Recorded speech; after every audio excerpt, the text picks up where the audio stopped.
ავეცნოთ საქართველოს ისტორიის მუზეუმში პროექტის თანამედროვე ხელოვნების გალერეას ფარგლებში გამოფენა სახელწოდებით აქ-იქ მოეწყო.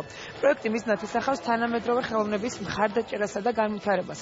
ამჯერად თბილისის ისტორიის მუზეუმი პროექტით გათვალისწინებულ რიგით მესამე გამოფენას მასპინძლობს, რომელიც ევროპასა და საქართველოში მოღვაწე 5 ქართველ ხელოვანს აერთიანებს.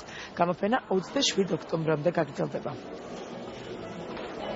ესეთი ახსნა შეიძლება ამ გამოფენისთვის, რომ ქართველი მხატვრები აქ საქართველოში და ქართველი მხატვრები, რომლებიც წავიდნენ საქართველოში და ცხოვრობენ საზღვარგარეთ. და ჩვენ ვინა გავაკეთოთ ესეთი ანალიზი, რომ მოქმედებს თუ არა მათზე ადგილმდებარეობის შეცვლა და მოქმედებს თუ არა მათზე ის ადგილი, სადაც ისინი დაიბადნენ და საერთოდ რა გავლენა აქვს ნებისმიერ სხვა ქვეყანას ქართლზე და ქართულ გავლენას რა აქვს სხვა ქვეყანაზე. ეს არის ჩემი პროექტი, რომელსაც ქვია კავკასიის ისტორიები. და კავკასიის ისტორიები არის ესეთი პროექტი, სადაც ჩვენ გვაქვს 5 ჩვენი სამეზობლო ქვეყნის ისტორიები ერთად მოტანილი და გვერდიგვერდ დადებული.